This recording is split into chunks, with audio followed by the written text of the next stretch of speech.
Okay, so back to the Rossi bike. The plan with this was to wait until the fall and winter to do anything with it, but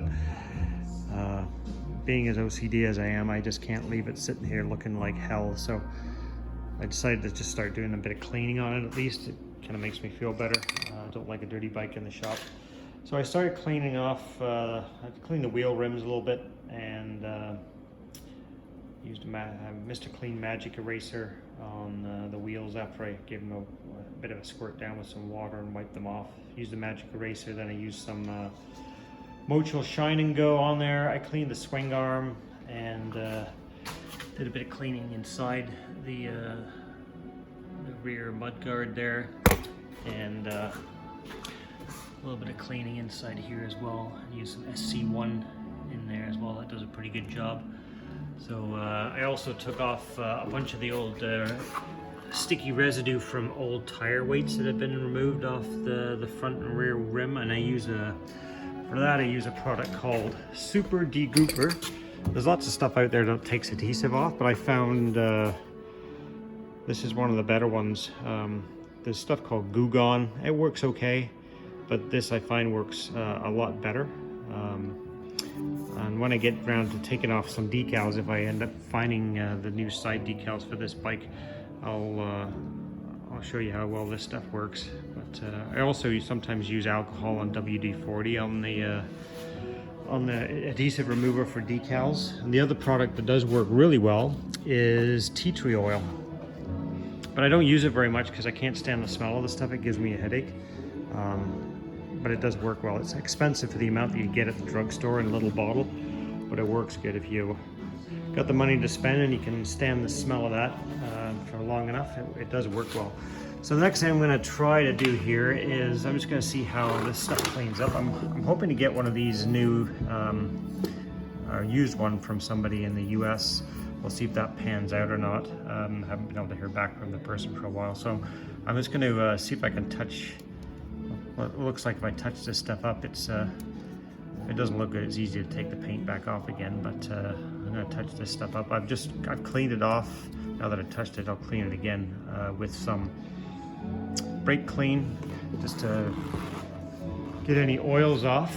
And then I'm going to try this, the Duplicolor Low Gloss Black. It's an engine enamel. I'm hoping it's not too dull for the finish that I need in there. If it's it should be like a semi-gloss. We'll see how that works. I'm going to just use it on a small paintbrush to touch it up, as opposed to spraying it on and getting it all over the place. So we'll see how that goes. Stay tuned.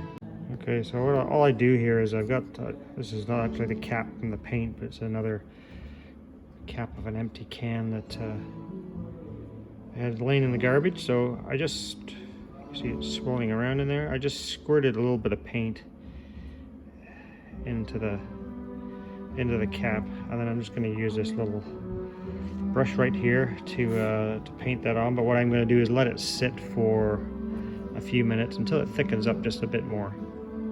All right, so I've let it sit for, I don't know, a couple of minutes, and then so I'm going to try to do this while filming, and I don't make a mess of it. So just dab a little bit of the paint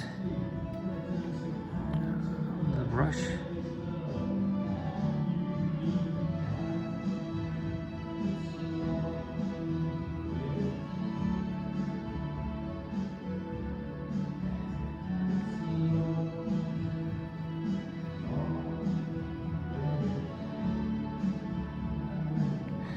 So I'm pretty certain this is going to need a couple of coats. I'll wait till each one dries.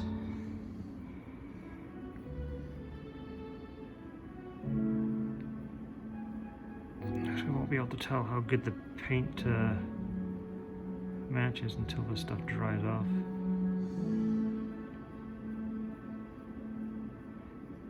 And the other approach here is to paint the whole thing, but this thing here, I mean, it's hard to replicate the finish, so I really don't want to paint it in Duplicolor. We'll see how it goes. Okay, final shot here. So here's what it looks like a few hours later after it's had time to dry. paint's dried, and I've been able to put a bit of a shine and go engine detail on there. So anyway, which angle you look at it from, she looks pretty good. You can't really tell. If you didn't know that was there, I would say that you would never notice that. You can catch the light just right there, and you can see some of the touch-up on the piece right there. But it shows up more on the video here than it does in real life, as they say. So yeah, all in all, I'm pretty happy with that. That'll look good for now. And yeah, there you go. Thanks.